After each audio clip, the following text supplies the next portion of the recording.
Хөөрхөн ухаалаг эдэг та бүхэнд энэ өдрийн мэндийг хүргье. Өнөөдөр намайг бит хоёр бүгдээрээ энергийн бэлтгэл, энергийн ундаа гэж яригддаг. Ерөнхийдөө шинжлэх ухааныхаа үүднээс авч үзэх юм бол эргөө генетик бодисууд буюу гүйцэтгэл нэмэгдүүлэгч бэлтгэлүүд хэмээх бяцхан хэрүүлтэй сэдвийг хэрэлдэн уралдаж, гэхдээ заримдаа мэтгэлцэн ярилцуулнаа. Сайн уу намайгчээ? Сайн уу? Бистэ амар интро хэлсэн байгаа зү. Тэгэл та. Хэрүүлээс өмнө намайгчээ би өмнөх дугаараа үзлээ л дээ. Эдит хийгээ сууж исэн чинь нөгөө стрессийн дугаар дээр стрессийг судалдаг шинжлэх ухаан нь стресс зүй юм гэж. За. Тэгээд би тэгээд ямар ч сэтгэл судлаа шүү гэд бичиж оруулснаа, засаж оруулснаа. Яна хоёлаа тахгүй. Хайр тийм ээ. Тэгээд би тэндээс нэг юм харлаа. Би амар тийм утга зүйн алдаатай, өгүүлбэрийн бүтцийн найруулгагүй ярьдаг нөхөр байлаа шүү. Одоо тэгэл засрандаа гэж. Хайр тийм. Тэгээс би нөгөө үсээ тарьсан штэ. Тэгээд үсээ тарьсан болохоор зэрэг хоёулынхаа подкаст дээр миний урт өстэй үеийн зураг яваад болохоор би 6 ингэ сольсон. Танд энийг харуулж байна. Тийм биш үү? Гэ богонстас. Даач нэрээ жаахан өөр болцсон. Би яг юу илээ гайхаад байсан чинь тийм бэ. Тэгээд тэгсэн чинь манай лаби хөвтөс би нөгөө банк юу дөөхгүй нөгөө бугуучийн тэр зүудэг байхгүй юу? Тэгсэн чинь ингээ бугуучи оруулах гээд ингээ миний бугууч байна. А ямар хөөрхий юм. Зүгээр өөрийгөө бүтэн томглож ирсэн. Тэгээд бас танд үзүүлэх юм гоё юм нөгөө стрессийн дугаар дээр би ингээд айгуу таныг чөтгөрлөг болгоё гэж бодсон юм. За. Та стрессж байгаа үрийг харах. Бүр хөлөрч бүлээ далж байгаа зү. Наа чи бүр түгшээд айц юм шүү. Стресс агсан төвш. Би ингээл гэлээ тайшруулж байна. Тэгсэн чи юу амар юу жаргалтаас үжээ. Тэг зүгээр ихчээ. Хэрвээ би стресстүүл ээ. Яна. Чи уурлаад байгаа. Та стрессүүл ингээд над руу уурлаад гэж. Би стресс нэг шууд уурлана. Зүгээр наа зурагчийн ихэнд нь байгаа. Та нөгөө зурганд дараад нээсэн юм шүү. Тэгээд одоо бүр наад их чинь миний саяны зурагтай нийлүүлж байгаа яг зургийн жихэн нотхон гарахаар энэ төгөө. Өө тэр байгаа чи хоёулаа урлал ийм болно. Наач хоёлыг зодлоо. Би бүр бариад тавьсан шүү. Тэгээд нөгөө стресстэй чинь хоёулаа чинь нөгөө стрессээ даван тул гаргахын тухай ярьсан шүү дээ. Аха. Одоо хоёулаа хамт стрессээ даван тулна. Тэгээд бас даван тулж байна. Яа, тэгээд нөгөө төсөлийн хэсэг дээр та айгүй намайг өөдгүүгээр ингээ өдөн хатах сүлжил хийснийг тань ингээд энэ төсөлд нь оруулах ингэ бэлдсэн байгаа. Татаж байгаа зү тийм. Аха. Үзүүс толгонд цогчнөө юм зургалч юм шүү. Тэг ийм хөөрхий юм лээ. Одоо стрессийн дугаарыг үтсэн хүмүүсүүд ингээ түүхийн дараа нь сонирхож магадгүй гэж байна. Тэг энийг яна. Яг энэ хоёулынхаа сая ярьсан хэсгийг сайхан катлаад оруулнаа. Танай харин сайн юу вэ? Надад нэг иймэрхүү сонирм болж өнгөрлөө. Надад одоо тэгэл ширтэх тусам ачаалал ихсэл, дарамт ихсэл, стресс ихсэл гэх. Бойдлоо нэ. Yes, амарсан сууч шүү үндэ. Яг үндэ тий. Харин тийм ээ. Өнөө. Хэцүү шүү дээ.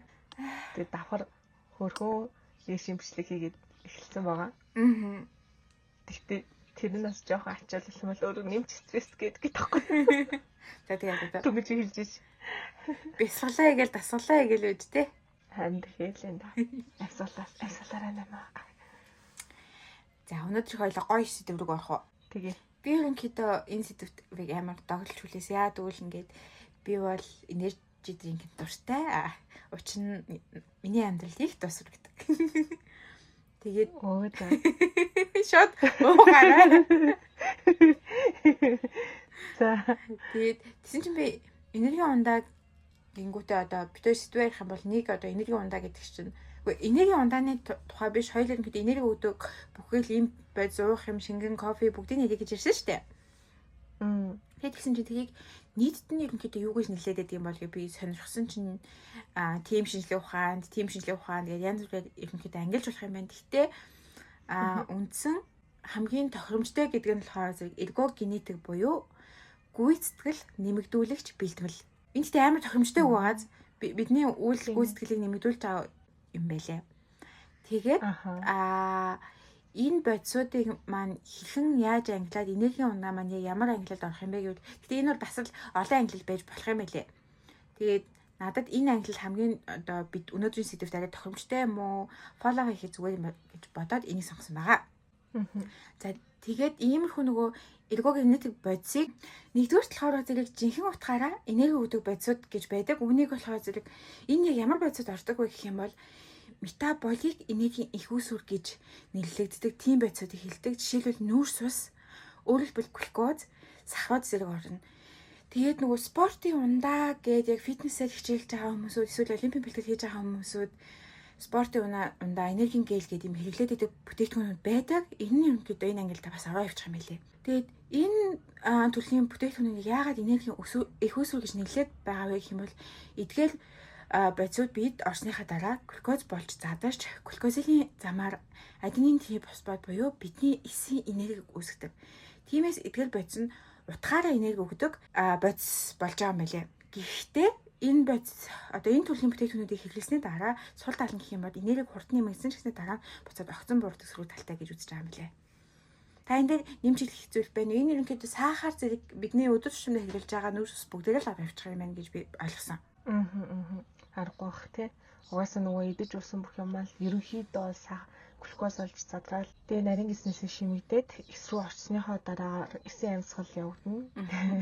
Шууд хичээлийн яриагаа ярьсан. За тэгээд ямар ч жилээсэн эс дотор орчоод боловсруулалт нь явагдаад тэгээ энерги маань угаасаа үүсдэг тий. Гэтэ нөгөө нэг хүмүүс тэгж ярьдаг штеп. Чихэр эзсний дараа ингээл хэсэг зур айгуу гоё ингээд сэтгэл санаа өдрөг болсноо. Тэгснээ буцаад ингээд даун болдог гэдэг. Тэ онлонд артдаг, уур хүрдэг, цохолддог. Тэр нь болохоор хэсэглийн зур энерги ялгарчаал. Тэгчээд нөгөө глюкозыг чинь буцаагаад инсулин ялгараад наашин цаашин ингээд эдэс рүү оруулдаг ч юм уу, өглөг идлүү хөрөнгөлүүлдэг ч юм уу гээ хончин штеп. Тэсэн та сахар гинт тогтсон буурна. Тэгээд тэнтэй холбоотой сэтгэл санаа ингээд хямардаг бахны. Ерөнхийдөө бол нөгөө биднэрт энерги хэрэгтэй бол хүүхдүүдийг жоохон бахны энерги хэрэгтэй бол хоол идэж хүчтэй болно гэдэг. Ерөнхийдөө тэрхүү энерги болоод байгаа болгоо шууд ашиглаад байгаа зүйлийг маань нэгдүгээр бүлэгт нь ангилдаг. За 20 дугаар бүлэгт болохоор зэрэг бидний хамгийн сайн мэдэх бүлэг юм билээ энэ. Одоо бидний өнөөдөр ингээд хамгийн сонирхолтой бүлэг гэх юм уу? Энэ болохоор зэрэг төв мэдрэлийн системийн симулятууд. Үүн болохоор зөв кофеин, гуарана, тибромин зэрэг ордог. Эдгээр нь энерги үүсгэдэггүй. Харин тархинд нөлөөлөд ядуур тохиог төр хугацаанд хаадаг. Тодорхойлбол яг нөгөө тархинд байдаг аденозин гэдэг ядарч байна гэсэн сигнал өгдөг молекулыг рецепторын блокч байдаг. Өөрөөр хэлбэл тэгсэн үнэхээр хүний бие илүү сэрүүн төвлөрсөн мэдрэмж авдаг. Тэгэхээр бодитоор яг хүний биед энерги өгөөд байгаа зүйл бол байхгүй, зүгээр л бидний илүү эрч хүчтэй юм шиг санагдуулсан тийм мэдрэмж өгд юм байна. Гэтэ яг төсөөлөд бодохоор наа чинь бас жоохон аюултай байгаа. Харин тийм.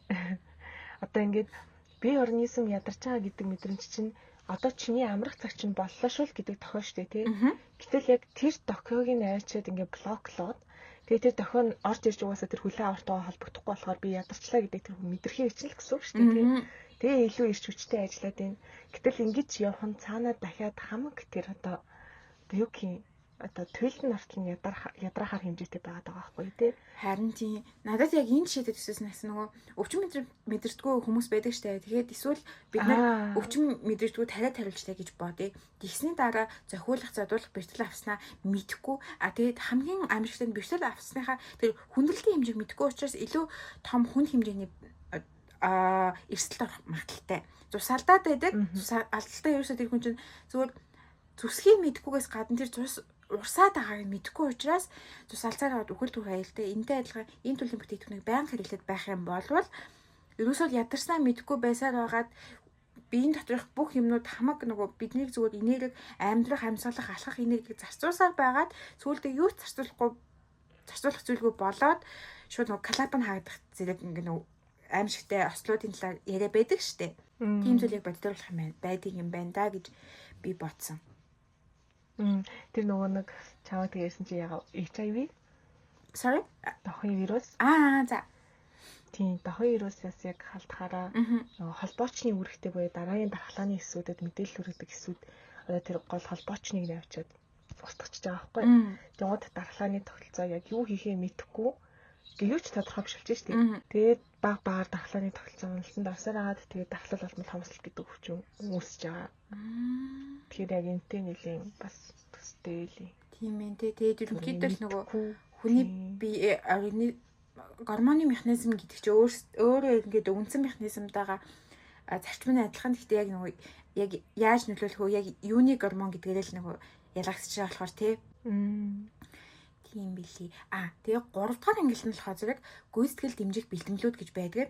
Эдгээр нь болохоор зэрэг шууд булчингийн хүч эсвэл төсвөр ажиллах чадварт нөлөөлдөг. Жишээлбэл кератин, бета-алинин мөн битрүүдээс гаралтай нитрат зэрэг ордны мэлгээ.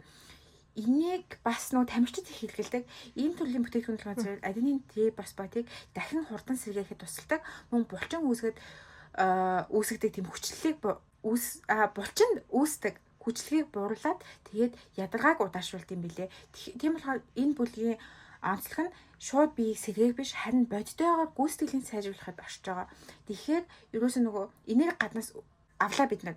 Тэнгүүтээ тэр булчин ажиллах гад аденин трифосфат задарлаа. Тэгээд эргээгээ тэр чинь нөгөө нөхөн сэргийлэх шаардлагатай шүү дээ. Тэнгүүт тэр нөхөн сэргийлтийг идэвхжүүлж өгдөг бүтээгдэхүүнүүд энэ бүлэгт орох юм байлээ. Хамгийн тод жишээ гэх юм бол бид нар нөгөө яг булчинтай болох гээд хүмүүс огцом дасгал хийгээд булчингаа задалдаг. Тэнгүүт нөгөө яг хүний биенд болгарсан мэдрэмж өгдөг.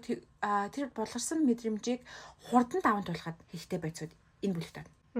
Хүчлэгийг бууруулна гэдэг нөгөө сүн хүчлийг яриад байгаа шүү тийм. Тийм хүчил төрчихгүй орчинд эрчимтэй дасгал хөдөлгөөнөөс болоод хүчил төрчихгүй амьсгал булчингийн эсүүдэд явдаг. Тэгээд тэрнийхэн дунд лактат буюу сүн хүчил ихээр хоригдлагдаад булардгаа гэж яриад байдаг. Тэр яг тэрийг л багасгачих байгаа юм л да. Тэгэхээр өвдөхөө гоё юм шиг байхгүй. Харин тийм хаяа тамирчид зориулах аргагүй байгаа. Тийм байна. Тэгээд дөрөвдүгээр нь болохоор зэрэг энэ бас амар сонирхолтой заяа. Дөрөвдүгээр талаас метаболизм зохицуулагч бодисод оролцож байгаа. Үүнд L-карнитин, CLA мөн зарим төрлийн өөгч тааш бүтээгдэхүүнүүд ордог. Тэгэхэд сонирхолтой байгаа. Торгоход хэрэгтэй зүйлс маань энергийн бүлэгт орчдөг байх нэ. Тэнгүүд эдгээр нь биеийн энерги хэрхэн ашиглаж байгааг өөрчлөхийг зорддог. Жишээлбэл өөх тосны эсэлтийг нэмэгдүүлэх гэх мэт. Гэхдээ хамгийн одоо сөрөг талтай гэх юм бол энэ бүлгийн одоо L-карнитин гэдэг ч юм уу CLA болон өөгч тааш бүтээгдэхүүн гэх юм үр нөлөөнийх нь талаарх судалгаа тийм сайн гэд 100% баталгаатай бол биш. Зарим хүн дээр болоход үнэхээр болоод байна гэд үнэхээр өөхний зарлал нэмэгдээд байна гэдэг боловч зарим хүмүүс энэ нь ямар ч нөлөөлөлгүй байдаг. Тэгээ энийг би яг яалч үндэ гэж үзэн зарим хүмүүс одоо нөгөө тураах бүтээгдэхүүн L-карнитин гэдэг Монголд хэсэг их од болсон. Тэгээд янз бүрийн тийм өөгч тагчдын найлгаа харагдах юм бол L-карнитин их ордог байхгүй. Гол юм нь бүтээгдэхүүн L-карнитин байдаг. Тэгсэн мэтлээ би бас сонирхож судалж үзсэн юм өө. L-карнитиныг өөхийг шатаад юм уу гэсэн чинь хүний биеийн онцлогоос хамаарна гэсэн илэрсүүд илүү их гарч ирж байлээ.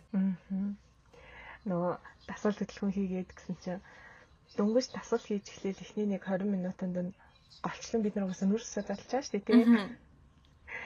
Тэнгуут одоо жишээлх юм бол дасгал ингээл хийжсэн яг 20 минут дасгал хийгээл за одоо өстө болчлоо гэж бэлчиж байгаа байхгүй. Тэр хугацаанд тэгтэл яг өөхлөг эдний задралуугаа ороогүй. Нэг дараагийн 20-30 минутнаасаа өөхний задрал яг ингээд явагдаж эхэлдэг байх л тий. Тэгэхээр дор хаяж нэг 40-50 минут ч юм уу дасгал хийх болчихж байгаа. Тийм байна те. Тэгэхээр ер нь бол эхний минутанд тэр булчин үүсэх бие чангарах процесс л явагдаж байгаа юм тий. Бас дасах. Тий, нүүрс усаа. Нүүрс усаа л ашиглчихна. Тэгээд яг нүүрс усны их сорс нь дуусаад эхлэнгуут нь өөх таслуугаа ордог. Өөхлөг идлүүгээ.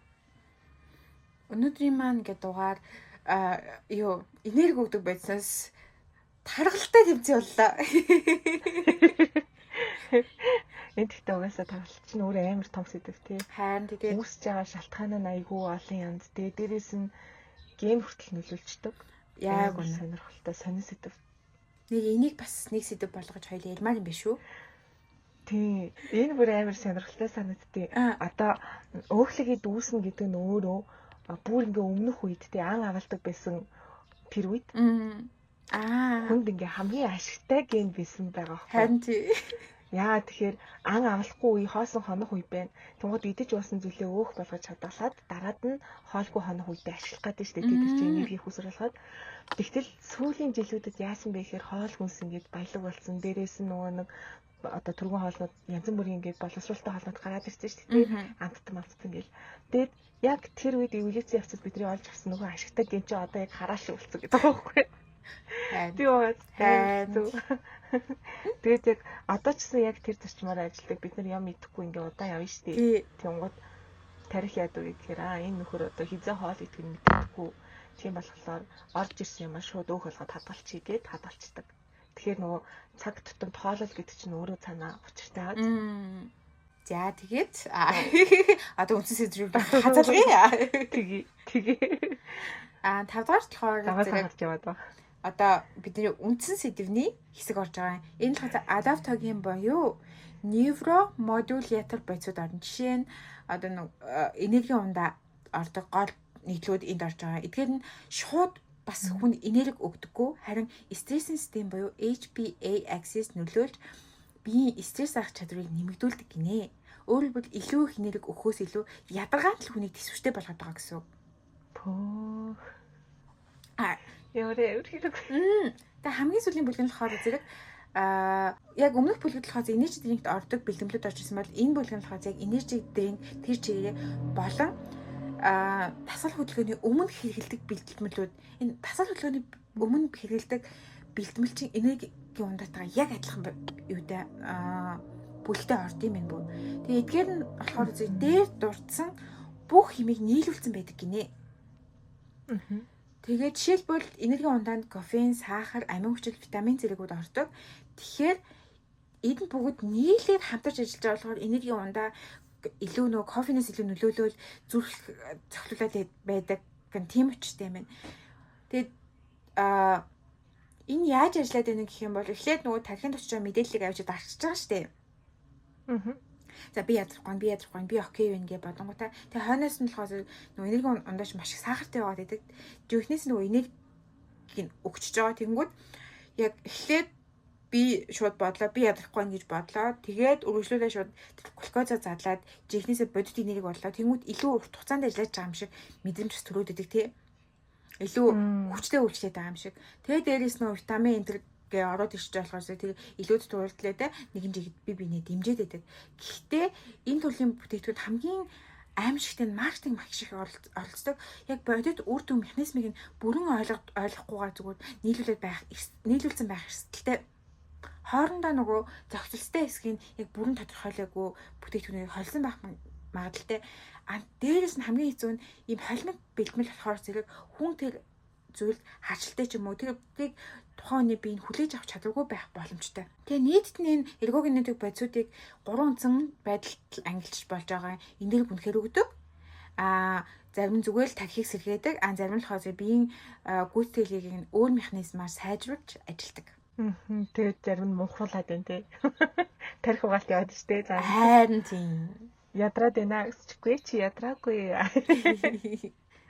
Тэгээ ингээд ямар ч хүн ойлгохоор хэлэх юм бол зүгээр л кофе энерги ундаа эмийн бэлтгэл гээл 3 төрөл байгаа. Энерги өгөөд байгаа зүйл маань. Одоо ингээд чиний хувьд гэхэд судалгаа айгүй ихтэй ачаал ихтэй ажиллаж байгаа. Тэгээ ядрах үед айгүй хөөдөг бах. Тэр үедээ алийг сонгоё. Шууд энерги ундаа. Гэтэ би яадаг л нөгөө энерги ундаа яалч тасл үүсгдэг. Би хамгийн анх мастерт ороод яг энерги ундаа ууж үзчихсэн байхгүй юу. Тэгээд тэрийг болохоор зэрэг за би бүр түүхээ яриа л да. Нөө манай бүжин энерги ундаа ер нь бол нэлээд хэрэгэлдэг байхгүй юу. Тэгээ бакус гэж байдаг штэ. Тэр чинь бас нэлээд өнхөр хэлбэн. Тэгээд би ч нөө найзгаа дагаал сонирхож үзэл ууж үзэл. Тэгэл амар нэг тийм энерги ундаач нэг тийм чимчгсэн гоё амттай штэ. Тэгэл гой санагдал яг л газ ундаа шисэндэл хэсэг уугаад исэн чинь яг тасл үсгээд би ингээд нэг уумаар санагдаж одоо кола уумаар санагдаж байгаагаас илүү нэг тийм хүчтэй мэдрэмж төрөөд тэгээд би за яг энерги ундаад онцлт юм байна гэдгийг нь яг ухамсартайгаар ойлгоод айгаад за одоо би ерөөсө зүгээр л сал энерги ундаа ууха болчих гэсэн чинь тэг мэдрэмж нь тарагдцсан. Тийм болохоор яалтчгүй тасал энерги ундаа өгдөм байх гэж би дүгнсэн. Тэгээд яалтчгүй ингээд шүн нойргоо хонж мондохоор ингээд би ядраад байдаг учраас сэргэлэн юмаа хийхийн тулд би энерги унд ажилладаг. Гэхдээ тэр нь митингтэй үед ч юм уу гэж бодох юм бол 2-3 сард нэг удаа л удаг. Кофеинтэй болохоор яалтчгүй донтолно л та тий. Харин тийм. Тэгэж уудаг. Тэгээд кофе бол хаяад уудаг. Энэ дээр бас би кофе дээр сонирхолтой мэдээлэл олсон. Тэгээд энийг болохоор зэрэг яна нөгөө битсэн скрипттэй болтгүй. Тэгээд шууд санджаагаар ярьчих дөө. Кофеин болохоор зэрэг хүн бүрийн биед нэг харилцаа адилгүй нөлөөлдөг. Тэнгүүтээ биед ороод хагас задлахын хугацаа нь ойролцоогоор 5-7 цаг байдаг гинэ. Тэгэхээр кофег хичнээн хүн болон харилцаа адилгүй. Зарим хүмүүсүүд одоо ингээл нөгөө би уугаад тийм мэдрэг бишмиш гэж боловч тэр чинь хагас задлахын хугацаа 5-7 цаг байх болохоор өдөөс хойш кофе уух нь ер нь их муу. Бид үлдээд нойрны чанар мутгадаг. Тэгээ хүн унтсан ч гэсэнтэй гол нь ингээд кофе уусан ч гэсэнтэй би унтчихдаг гэж хүмүүс яриад байдаг штэ. Тэнгүүд нойрны 3 үе байдаг. Тэрнийх нь гүн нойрных нь үе хүний эрүүл мэндэд маш чухал байдаг. Гэтэл тэр гүн нойрны хугацааг багасгадаг иймээс маргааш илүү ядарсан байдалтай сэрдэг. Тэгээд нөгөө би нөлөөлдөг маа гээд кофе уугаад байдаг хүмүүс маань маргааш нь ядарснаа мэдэхгүй нөгөө өдөр болгон тийм байдаг гэд бодоод тэнгүүтээ ахаад энэ эргээгээд дахин кофе уух хэрэгцээг үүсгээд нэгэн төрлийн цикл бол төвчдөг сургалттай юм билээ. Айлтай тий. Юу н тэгэж ярьдаг хүмүүс амар их байдаг тий. Одоо жишээлх юм бол би кофе уухаараа кофе уусан ч гэсэн нойр хүрэл удаад өгчдөг шин. Ерөөсөө сэргийж чаддаггүй намайг кофе. Гэхдээ яг өдөр яг ажиллаж байх үед ер нь кофе айл болох уухгүй гэчихэд байхгүй. Ер нь нэх уудгүй. Гэтэ яг сүүлд сая ачаалал нэлээ ихсээд бүр ингээ ажил дээр сул байгаа л унах үед кофе уугаад. Тэгээ тэр нь үнэхээр сэргээгээд энэ эсвэл би кофе уусан чинь гэж бодоо сэргээд энэ ямар ч хэлсэн гайгүй тэгэл өдрөө давчдیں۔ Дөө гэдэг. Харин нэрвэдэ кофе уух чаавал өглөө уусан зүгээр юм л 12 цагаас өмнө уувал. Зүг. Тийм ээ тийм. Ялчгүй кофе хамгийн гоё нь юу гэдэм гоё нөө. Гизиг үйлчлэгүүд ялчгүй надад бол нэмдэг. Нөө зарим хүмүүс кофег яах задлах чадвар бага байдаг. Тийм учраас шууд нөгөө зарим ч одоо монголчууд угаасаа л нэг тийм уламжлалт кофе нэрлээ байхгүй штэ. Одоо орж ирээд биеийн дөнгөж тасч ирж байгаа болохоор зэрэг ядаг гүйлэгдэг хүмүүс байдаг. Гэтэ хамгийн сонирхолтой нь би яг юу зарим төрлийн кофенд л үрдээ нөгөө өрийн кофенд гэх юм уу? Их их найркаа бол гайгүй. Одоо харин найруулдаг кофенаас хүмүүс айгүй өрхөн татгалцдаг болсон юм шүү те. Харин тийм. Тэр нь ялчгүй зөв те. За би тэрнээс нэг юм асууя. Би надад нөгөө яаж сахгүй ингээд сонирхоод божижсэн. Гинт ингэж үзсэн. Би яг кофе энийг ундаа ч юм уу давхарлаад ч юм уу зүгээр л заримдаа нөгөө ингээл умаар сантал уучдаг штэ. Sorry. Юу тийм гэж юу. Пөө. Ямар эвэр. Яг тэгээ өглөөн сэрхгээ кофе уугаад оройд юм суух гад юу лээ? Энерги ундаа авчгаад ер нь бол зүрхт ийсдэг. Яагаад та тэгдэг гэж бодож байна? Шууд нөгөө одоо ингээд кофе чинь тархины үйл ажиллагаатай холбоотой гэхээр юунд нөлөөлөх хэрэггүй юм шиг сонсогч байгаа. Юу лээ зүрхэнд? Тийм. Гэтэ наа чи нөгөө давхар нэмэлт байцуд байгаа ах тий. Зүрхний системд ямар нэг нөлөө үзүүлдэг угаасаа байц байгаа учраас л тэнд цэсний даралтыг хэсгээд байгаа ш. Нөгөө тархинд нөлөөллөө гингүүц чинь кофеин тархинд нөлөөллөө гэхэд чинь зөвхөн нөгөө сэрүүн байдал зогсохоос гадна одоо мэдрэлийн системийг идэвхжүүлнэ гэдэг чинь бүх биед нь идэвхжүүлж байгаа юм билий.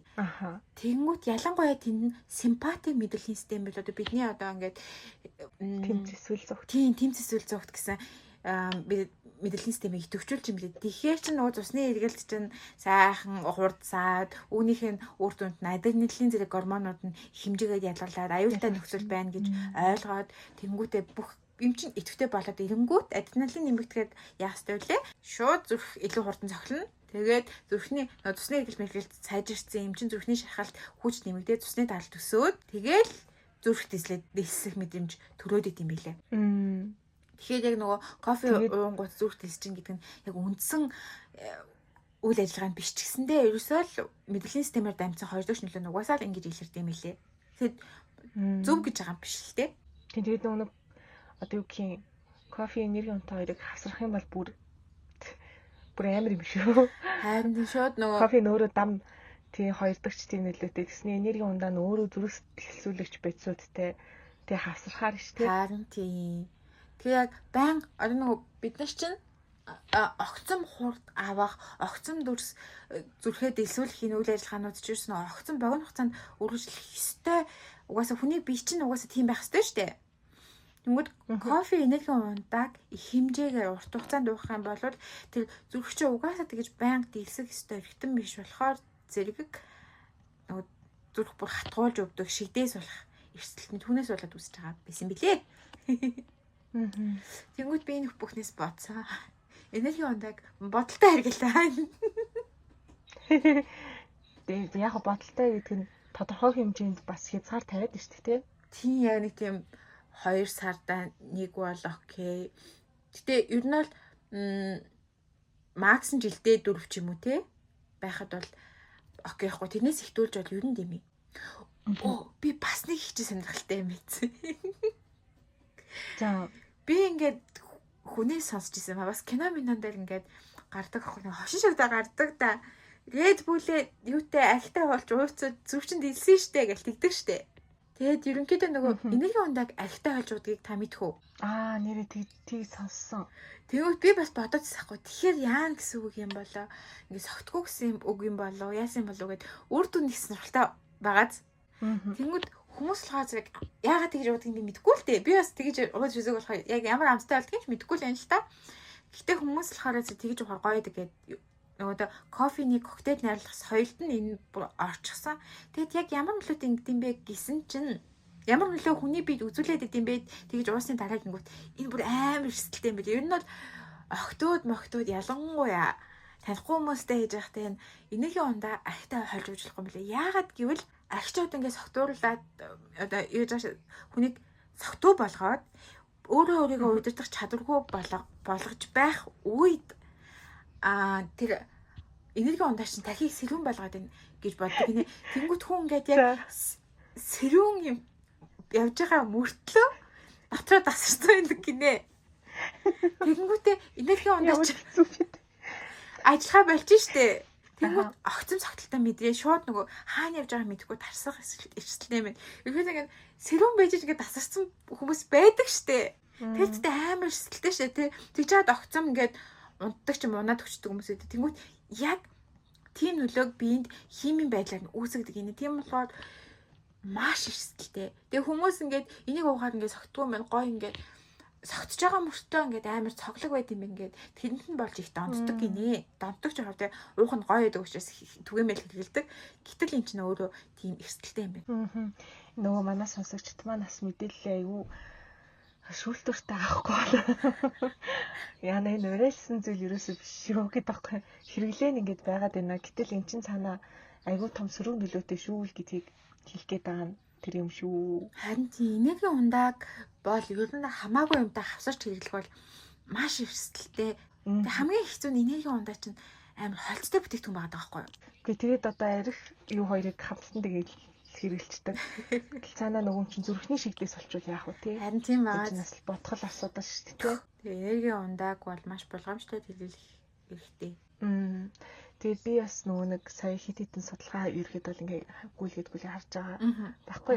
Тэгсэн чинь ер нь ингээ төсөөлөд үзэхээр энерги ундааг хүн ядарсан үедээ л уун штэ тий. Зөв зүгээр ахтаа бол донтолд үссэн болов хах.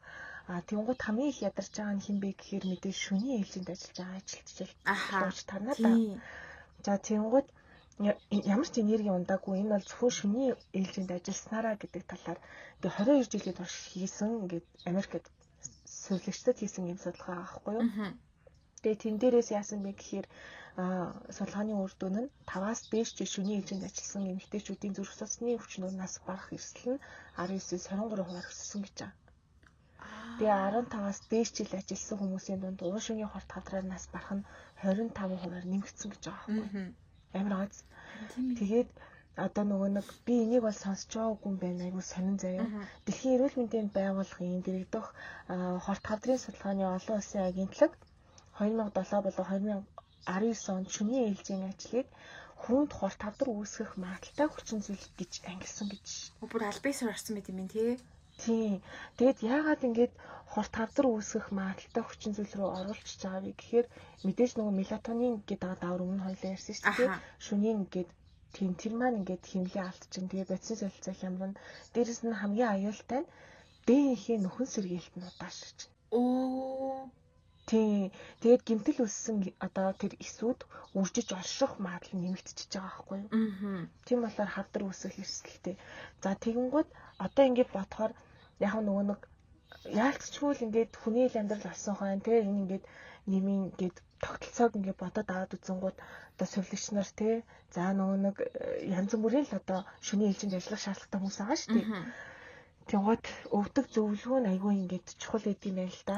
Өдөр ундахтаа тас харанхуй дээр тухтай орчинг ингээд бүрдүүлээд яг чанартай унтаж амрах хэрэгтэй. Хооллолтондоо харан шүн хүнд хоол ерөөсөө идэхгүй.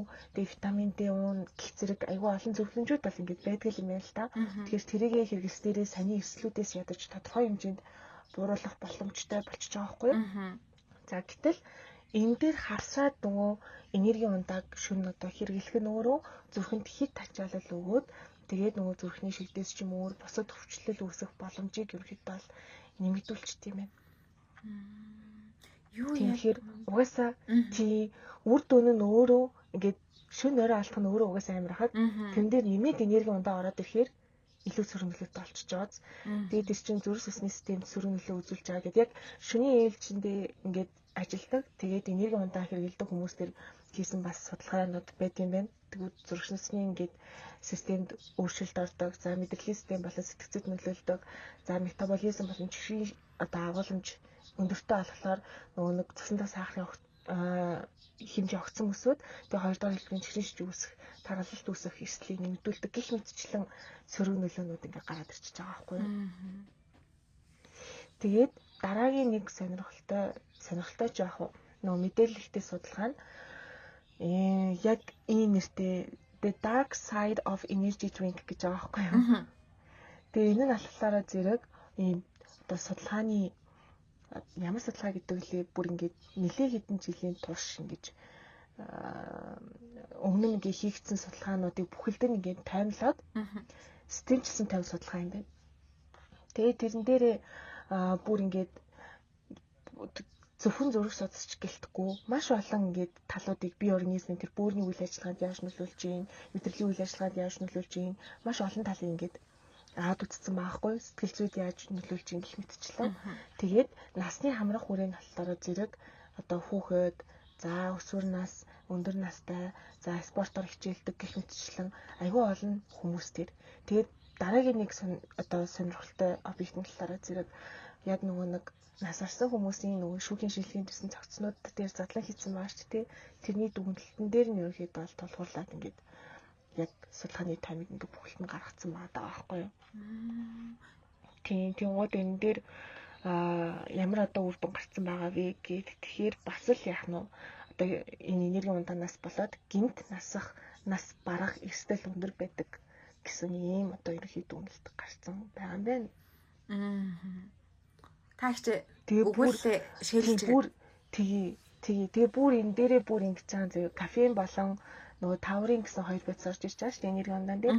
Тэнгууд бүр тэр бэц маань зүрхний аль хэсгийг гэмтэж өхөл түргэж байгааг молекулын түвшинд тайлбарласан юм судалгаа юм нэ. Тэгэхээр найзуудаас нь гэдгээ бас л аюул сайн бодолцол хэрэгтэй юм байна. Инхэд яачлаач те шинжлэх ухааны төвшөнд энерги ундаа бол өхөл хөрөх эрсдлийг нэмэгдүүлдэг гэдэг нь бол батлагдчихлаа шүү дээ. Тийм. Тэгээ саяны судалгааны онцлогонгууд шүүх хэмжээний одоо нөгөө нэг юун дээр ингээд тулгуурласан байгаа шүү дээ. Гинт нас урсан загсан дээр хийсэн задлан шинжилгээний материал дээр.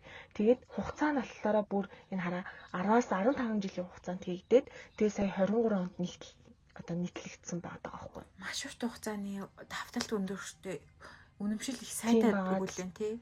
Тийм. Тэг хэсэгхэн газар биш. Тийм юм байна. Тийм судалгаа байна. Пизагийн их сургууль, Нүүхэн Ромын Сапиенза их сургуулийн хамтарсан их сургуулийн шүүх хэмлэг молекул эмгэг судлалын техникийн эрдэмтэд хамтран гүйцэтгэсэн гэж шүү бүр. Эсвэл сонирхолтой үрдэн байна баярлалаа хичээ. Би яг таныг ярьж байгаа бас бодлоо 23 онд энд нөгөө анх орол хэлж байхад Кётогийн их сургуульд багш нар хүртэл оюутнуудаа зөвлөж байхгүй хэд их энерги ундаа болон бэлтгэл гэж байхгүй. Тэгэхэд эмийн аргаар ирсэн цэвэр кофеин болж тарах гэдэг. Тийм зүйл хэрэглэхийг оюутнуудад бол нөгөө битээ хэрэглэх гэсэн зөвлөмж анхааруулга хүсэлтэй ингэж гаргаж ирж байгаа хгүй багш нар оюутнуудаа зөвлөд. Тэгэд яагаад гэсэн чи хэд хэдэн оюутнууд нөгөө юу эсэ энергийн ундаа хэтрүүлэг хэрэглэснээс болоод энергийн бэлэмжлүүд хэтрүүлэн хэрэглэснээс болоод коллапнагдсан. Яана. Тэгээ хайран байгаад 20 хэдэх настай те яг ингээд сураад жинхэнэ алах хүмүүс ч тэ ойлгомжтой шүү дээ угаасаа. Тийм. Тэгмүү тийм сайхан хийж бүтээх насан дээрээ. Сурах хэрэгтэй. Гэхдээ чинь life is balance. Тэгэд угаасаа ингээд бодохоор одоо ингэдэг штеп. Хүн ингээд хит ядархаараа одоо бүр ингээд хит стрессхээрээ өмнө би яг ярихаа мартсан байсан. Би жишээх юм бол амар ингээд ядраал стрессээ зүг унтчихдаг байхгүй. Тэгээд хүн намайг яаж дуудчихсан бэ зэрэг байхгүй. Cool юм бэ. Тэгэхээр нөгөө нэг энэ чинь яаж ийнэ гэхээр бүр ингээд ядарсан дээ. Бүр ингээд одоо унтраа гэд яав нөгөө компьютер ингээд байжсэн гэнт чиний өнөөдрийн нөхцөл байдал тэгчлээ. Компьютер бүр ингээд ерөөсөө хасахгүй таг унтардаг шээ тий. Тэрнтэй ажиллах одоо энэ нөхрийн эд эсүүдийг амраахгүй л болохгүй гингуудаа шүд унталчих жоохгүй тий. Тэгжээж тэр унтах хооронд эдээс нөгөө тэр олон өдрийн стресс тэр олон одоо ачааллын дүнд үүссэн гэмтлүүдийг унтчих хооронд гол нь засварлаж байгаа. Яа тэгэхээр бид нар сэргийг үедээ өөр юм хийхээр тэр хийж байгаа зүйлдээ зориулж хөдлөн хийж байгаа зүйлдээ зориулж тэр бүх одоо процессыг ингээд боловсруулагдаад явагдаад байна шүү дээ. Гэтэл яг унтаад бид нар амарч байгаад эдээс өөрийгөө ингээд одоо шинжилээд засварлаад ингээд тодорхой хэмжээнд амраад ингээд тэр бүх процессыг нь явагдах гэдэг шүү дээ. Гэтэл одоо сэргийж байгаа зүйлийг хэрэглэхээр энерги ундаа ч юм уу, кофе ч юм уу, янз бүрийн зүйл хэрэглэхээр амрах хэзээ амрах хэрэгтэй юм бэ гэдэг хугацаагаа ингээд тэр чигт нутраачих байгаа байхгүй. Тэгээ бүр ингээд нэх гоё ингээд сэргэлэн цаваа иш хүчтэй хүн ингээд гүүгэлэдэг. Гэхдээ энэ бие махбод чинь нэг л өдөр гинт бүр ингээд туйлдаа хүрнэ. Тэг бүр ингээд тийм болохоор ер нь аливаа зүйлийг хэрэглэж байгаа лээд судалгаагаа аягүй сайн хий. Яагаад тэгэхээр бидний бие хамгийн ингээд хайлах хэрэгтэй зүйл бол бидний бие эрүүл мэнд. Тэгэд энэ биеийг хайрлахын тулд энэ бие лүү одоо идэж ууж өсөж зүүж байгаа бүх зүйлийнхээ чанарт л хамгийн өндөр тэр анхаарлыг хандуулна. Энэ аюул чухал. Харин бидний бие чинь одоо ингээд нэг төрлийн маш том гоё өвдлийн системтэй лаборатори гэж бодоход бидний бие тэр лаборатори хідээч гэсэндээ нөгөө юу яахгүй засвар авдаг.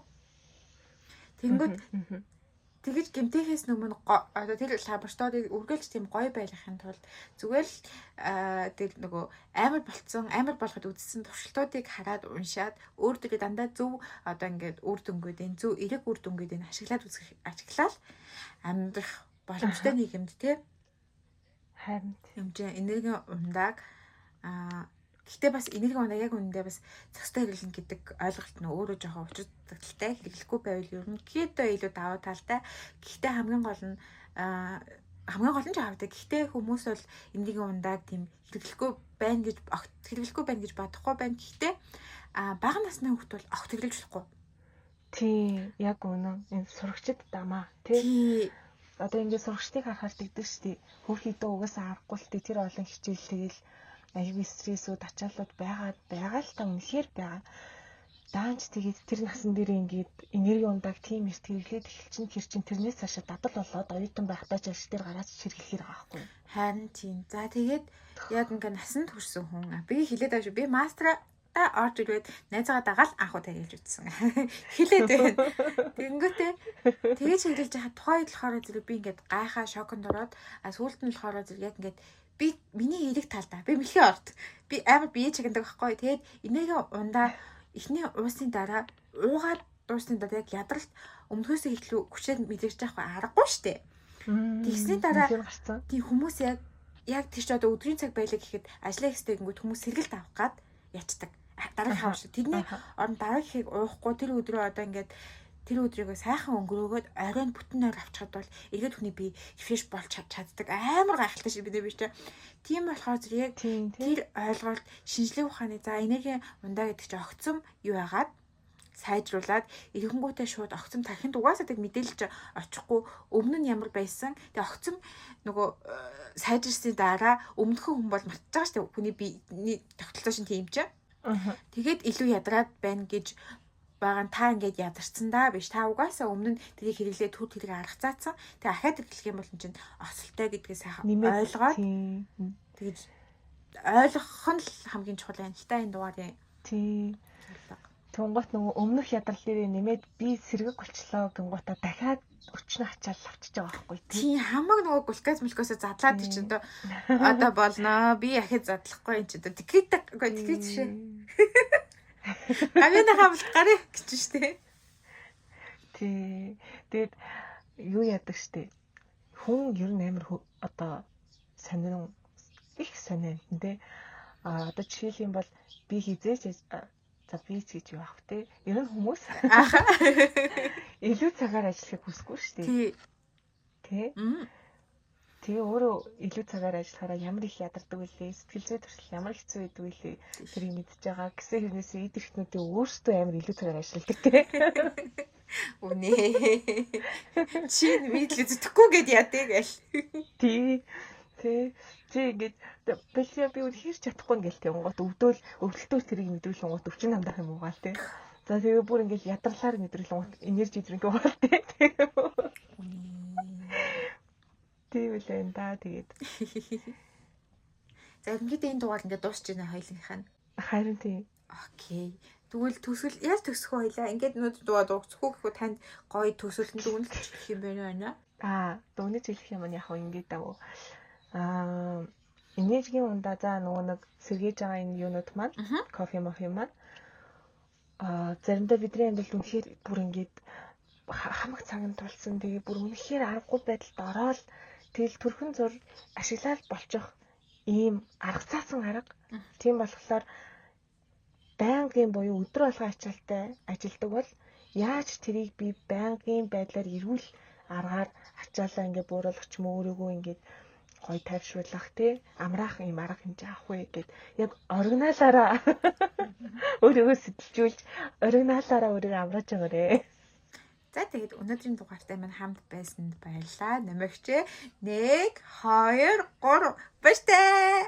Баяртай.